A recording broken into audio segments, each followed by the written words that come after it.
Halo, selamat sore semuanya. Perkenalkan kami dari kelompok 3, balik lagi ke podcast kita nih, ke podcast yang keempat. Di sini aku udah bersama Bang Alwat, Bang Angga, Bang Andrio, Kak Ariel, Kak Anggi, sama Kak Andara. Halo semuanya. Baik lagi kita mau ngomongin lebih berat nih kayaknya. Jadi kita ada tugas untuk membahas tentang rencana aksi, penerapan manajemen, dan Smart ASN di Kemenpu dengan yang kita angkat temanya adalah tantangan digitalisasi absen kehadiran terhadap kinerja pegawai. Nah, untuk di sini pasti kita mau bahas isu-isu nih. Ada berapa ya kira-kira? Coba ada yang mau bahas, ada isu apa aja ya? Iya Mbak, ini saya punya isu nih Mbak saat ini. Yang ada beberapa isu yang mau saya jelasin. Yang pertama ini Mbak, optimalisasi kehadiran pegawai melalui penyediaan alternatif perangkat dan sistem absensi cadangan berbasis digital. Kenapa Mbak saya mengangkat isu itu Mbak? Yang pertama nih, faktanya kan sebagian pegawai masih menggunakan perangkat yang berspesifikasi rendah atau bahasa Gen-Z-nya kentang. Nah, dampaknya nih apa nih Mbak? Nah, dampaknya itu keterbatasan itu membuat akurasi datanya terganggu, penilaiannya terpengaruhi. Nah, kita apa hubungannya nih dengan manajemen dan Smart ASN? Manajemen ASN itu kurang akurasi datanya. Nah, Smart ASN kan menuntut penguasaan teknologi dan literasi digital loh, tidak menunjukkan berarti kan. Nah, isu yang kedua nih saya mau ini Pak Aida itu peningkatan kepatuhan kerja ASN untuk mencegah penyalahgunaan prosedur absensi. Nah, apa nih faktanya? Faktanya itu kan ada pegawai yang hanya hadir, absen, terus pulang, hadir lagi, terus absen balik. Nah itu dampaknya apa? Produktivitas menurun dong.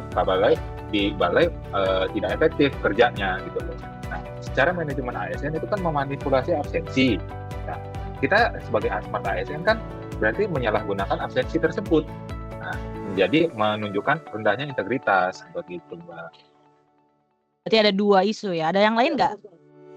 Ada nih Mbak, satu lagi isu tentang tantangan kepatuhan absensi pegawai pada saat bertugas di lokasi proyek atau di lapangan. Jadi sistem absensi di Kementerian PU ini udah menggunakan Bravo, tapi kan seringkali pegawai ASN dari Kementerian PU ini sering bekerja di lapangan dengan lokasi proyek yang jauh, mobilitas pegawainya yang tinggi, kemudian keterbatasan jaringan listrik, jadi menghambat absensi pada saat di lokasi proyek begitu. Untuk dampaknya penilaian kinerja ASN menjadi kurang, data pegawainya berpotensi nggak valid, terus terhambatnya pencairan tunjangan atau hak-hak pegawai. Nah, kaitannya dengan manajemen dan Smart ASN, untuk kaitan dengan manajemen ASN, absensi yang nggak sesuai prosedur dapat mengganggu penilaian kinerja berbasis performance based dan menurunkan validasi dari data kepegawaian. Kemudian sedangkan untuk Smart ASN ini keterkaitannya, isu ini menegaskan perlunya penguatan integritas, disiplin dan adaptif secara teknologi, sekaligus mendorong smart governance melalui tata kelola internal yang efisien, transparan, dan berbasis teknologi gitu, Mbak. Oke, lumayan ada banyak ya ternyata isu terkait tema ini. Kalau kan kita nggak mungkin nih bahas semuanya. Jadi hari ini kita membahas apa ya? Oke, kan ini kan tadi kan kita udah bahas 3 isu. Jadi dari isu-isu itu kita ke analisisnya jadi lewat teknik analisis USG. Jadi dari ketiga isu itu, dari yang pertama optimalisasi kehadiran melalui pelayanan itu kita keprioritaskan itu yang ketiga. Terus yang kedua itu peningkatan kepatuhan kerja ASN untuk mencegah penyalahgunaan prosedur absensi, itu kita keprioritaskan yang kedua. Yang utama itu kita prioritaskan adalah masalah kepatuhan absensi pegawai yang sedang di lokasi proyek. Karena kenapa jadi prioritas? Karena proyek lapangan itu kan kegiatan rutin di Kementerian Pekerjaan Umum. Jadi masalah ini tuh akan terus muncul di setiap penugasan lapangan, terutama di daerah dengan jaringan internet yang lemah. Ini bisa menjadi masalah untuk seluruh unit kerja. Oke, lumayan ya. Oke, cukup serius nih. Berarti topik ini apa sih kira-kira yang latar belakanginya kita angkat topik ini? Oke, jadi kenapa topik ini tuh terangkat? Karena kehadiran pegawai itu salah satu indikator kedisiplinan dan kinerja ASN yang diatur dari peraturan perundang-undangan yang juga mengacu pada manajemen ASN, di mana kalau kondisi ini tuh tidak dicari solusinya, maka akan berdampak pada penilaian kerja, akurasi data kepegawaian, dan bahkan pencairan hak-hak pegawai. Sehingga kita tuh butuh tuh solusi efektif supaya di sistem absensi supaya tetap berjalan optimal di lapangan dan tetap menjamin akurasi dan kepatuhan sesuai dengan peraturan gitu. Baik, berarti itu yang latar belakangnya kita mengangkat isu soal absensi ini. Kalau gitu kita mau menganalisis isu ini pakai metode apa ya? Untuk menganalisis isu kita menggunakan 5 why.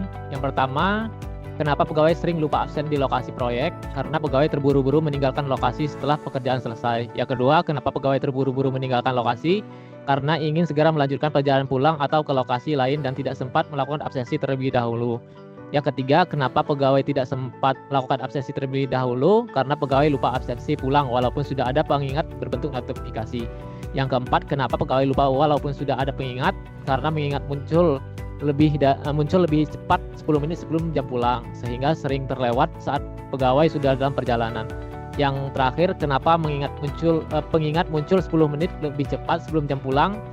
Karena sistem notifikasi absensi digital sudah diatur dalam program aplikasi. Wow, lumayan berat ya dan genting gitu isu ini. Jadi karena dampaknya bisa meluas kalau kita tidak tanggulangi. Kalau kira-kira dari kita ada solusinya nggak sebagai ASN? Nah, kalau dari semua analisis tadi, kita menyimpulkan rencana aksi dari kurangnya kepatuhan absensi pegawai yaitu ada 3. Yang pertama itu notifikasi absen Bravo bisa lebih tepat waktu. Yang kedua yaitu ada implementasi geofencing dan tombol check out cepat. Dan yang ketiga yaitu kita bisa memasang alarm pribadi sebagai pengingat untuk pribadi kita sendiri.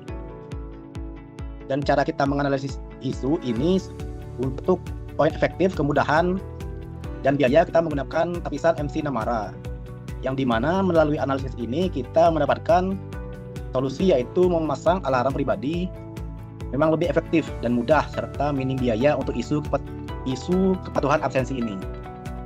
Oh, berarti solusinya memang balik lagi nih ke diri sendiri ya. Benar sih, benar banget. Karena meskipun kita bisa memperbaiki sistem se-perfect mungkin, apa sempurna mungkin, tetap andil terbesar itu datang dari kesadaran sendiri, kepedulian ke diri kita sendiri, bahwa kita harus paham kalau absensi, meskipun terlihat sepele, cuman absensi datang dan pulang, tapi bisa jadi bentuk tanggung jawab kita sebagai ASN yang berintegritas dan disiplin. Begitu ya teman-teman.